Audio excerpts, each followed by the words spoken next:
अनिल जी, अब जो and objectives थे कि क्या टेरर फाइनेंसिंग कम होगी, ब्लैक मनी कम होगा, इन सवालों को कोर्ट ने बहुत ही कन्वीनियंटली ब्रश असाइड कर दिया। उन्होंने कहा कि दिस इज नॉट रेलिवेंट। उसके संदर्भ में जो 4 जजेस हैं उनकी मैं बात कर रही हूं, उन्होंने कहा कि दिस इज नॉट रेलिवेंट। अब अगर कोर्ट की एक जंच जो बेंच है वो इस बात को कहती है, जो कि पब्लिक से जुड़ा हुआ मुद्दा है, और लेकिन ये बात जस्टिस बीवी नागरत्ना ने नहीं कही। उन्होंने कहा कि ये अनलॉफुल है। तो क्या कहेंगे जो जजेस, जो 4 जजेस, मतलब जो ये पूरा जो वर्डिक्ट है वो एक तरीके से बहुत ही पोलराइजिंग वर्डिक्ट है, और वो समाज को भी कहीं ना कहीं दर्शाता है कि आज जिस तरीके से जो सरकार के समर्थक हैं और जो सरकार के विरोधी हैं, उसका भी एक झलक यहाँ पर इस वर्डिक्ट में मिलती है सर। नहीं नहीं, देखिए ये क्या है कि ये 2-3 बातें साफ हो गई। एक तो वो जो ये नहीं है कि उन्होंने टेरर फंडिंग और जो उनके ऑब्जेक्टिव्स थे उसको ये में ध्यान में नहीं लिया। उन्होंने ध्यान में लिया है, कहा पर्पस में उसको ध्यान में लिया, आउटकम के बारे में कहा क्या कि कोई उससे फर्क नहीं पड़ता। तो इसीलिए लिया वो जो मतलब जो देखिए, मैं जो ये पूरा फैसला इस तरह से देखता हूँ कि 2 फैसले हैं।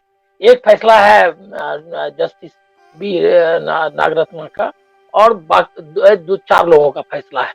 वो फैसला जो फैसला इम्प्लीमेंट होगा वो फैसला सरकार के पक्ष में गया है। और दूसरा फैसला जो उन्होंने एक्सपोज कर दिया, जो चीजें मालूम नहीं थी, मुझको लगता है बहुत उन्होंने मदद की लोगों की। जो नैरेटिव थी, जो जानकारी थी, जो हमको मालूम नहीं था कि किस तरह से हुआ, उस पर उन्होंने बता दिया। एक जज भी कहा तो काफी है ना कि आपके यहाँ जो फैसले आपने लिए वो आपने किस तरह लिए और किस तरह नाजायज था वो, ये एक जज ने बोल दिया। ये तो ऐसे भी नोटबंदी वापस होने वाली नहीं थी, उससे तो कोई फर्क नहीं आने वाला था। लेकिन उनके एक फैसले से इस बात पर मुहर लग गई, जो आरोप लग रहे थे वो सच साबित हो गया, कि संदेह जो था वो सब सच साबित हो गया। अब है ये कि मैं देखता हूँ इसको इस तरह से कि ये बात फिर से साबित हो गई कि एग्जीक्यूटिव जो है उसके फैसलों पर अब जो है, जो बाकी जो एक मतलब इंस्टीट्यूशनल कोलैप्स का एक क्लासिक एग्जांपल है वो यहाँ दिखाई देता है। आरबीआई एक इंस्टीट्यूशन है, फाइनेंस के लिए वही फाइनल वर्ड है, ऐसा उसको पावर है। उसको आपने, और सिर्फ पार्लियामेंट ही उसको स्क्रूटनाइज कर सकता है, उसको गवर्नमेंट जो है नहीं कर सकती स्क्रूटनाइज।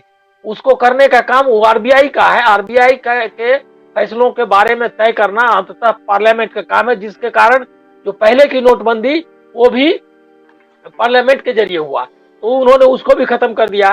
और दूसरी चीज मैं देखता हूं कि जो पैटर्न है इस गवर्नमेंट का, जो जिसको कि अब यहाँ पर इस चर्चा में हम लोग अब फासिज्म वगैरह वर्ड, तानाशाही वगैरह वर्ड हम लोगों ने भी निकाल दिया है। आपने पहले ये चर्चा में ही लोग बोलते थे कि ये तानाशाही है आपकी, लेकिन अब हम लोग उस वर्ड को भी निकाल दिए। इतना हम लोग इतने ये हो गए हैं, लोकतंत्र मतलब हमारा इतना कम हो गया है कि हम ऐसे वर्ड जो हमको लगता है क्या कि सरकार को पचे नहीं, वो नहीं निकालते हैं। लेकिन ये फासिज्म का लक्षण है कि जिसमें कि कोई इंस्टीट्यूशन नहीं, जो एक आदमी है। देखिए ये जो अंतिम बात वहां पर बोली, एक आदमी के फैसले को कोई चैलेंज नहीं कर सकता, वो इसमें साबित हुआ। क्योंकि न कैबिनेट से मशवरा लिया गया, न पार्लियामेंट से मशवरा लिया गया, वो उन्होंने किया। अच्छा, दूसरा ये कहा जा रहा है सर कुछ भी दिया जाए, निश्चित तौर पर ये किसी के इंटरेस्ट को, वो संतोष जी ज्यादा जानते हैं, ये किसी इंटरेस्ट को सर्व करने के लिए किया गया। और वो इंटरेस्ट ये था कि जो चाहता है कि हिंदुस्तान में असंगठित जो क्षेत्र है वो खत्म हो जाए। अब चाहे उसको डिजिटाइजेशन के नाम पर खत्म करे या फॉर्मलाइजेशन के नाम पर खत्म करे, तो वो जो है उन तत्वों के पक्ष में काम किया। फायदे उन लोगों को हुए, क्योंकि अगर आप देखेंगे, अब वो इकोनॉमिस्ट में नहीं हूं, लेकिन साफ दिखाई देता है कि नोटबंदी के बाद किन के पैसे बढ़े, किन की आमदनी बढ़ी। तो जो बड़ा क्लास था, जिस पर की अंकुश लगाने का ये किया गया, बहाना बनाकर इसको किया गया, उनके ही पैसे, उनका ही ये क्या कहते हैं आमदनी उनकी बढ़ी। तो निश्चित तौर पर यह डिसीजन था, सुप्रीम कोर्ट को यह देखना था कि क्या इससे पर्पस मतलब जो लोगों के हित का पर्पस सॉल्व हुआ या नहीं, ये हर एक कानून में आपको देखना होता है। अब ये कह देने से थोड़ा ही होगा कि ये रेलिवेंट नहीं है कि आउटकम क्या था, और बाकी सब चीजें इग्नोर कर। 56 पिटिशंस में तो कई पिटिशंस इसी पर आधारित रहे होंगे, तो लेकिन नहीं किया।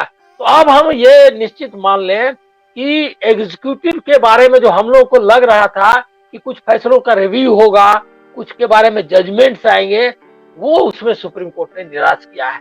लेकिन जस्टिस बी नागरत्ना की जो के जजमेंट के बाद लगता है कि कुछ न कुछ कहीं है, जो कि डिसेंट की भी आवाज है, चीजों की जो जिंदा है वो रहेगी। कैग, सीएजी है, आरबीआई है, सेंट्रल विजिलेंस कमीशन है, सीबीआई है, सब खत्म हो गए, लेकिन कहीं न कहीं इक्के दुक्के लोग कहीं आएंगे, उसका इंतजार करना चाहिए। लेकिन लोगों को बताना चाहिए कि अब आप इनके ही भरोसे नहीं रह सकते, अंततः आपके पास जो लोकतांत्रिक अधिकार है उससे लड़िए। नोटबंदी में जो आपने चोट खाई है उसका प्रतिकार करिए इसके सामने, सरकार के सामने।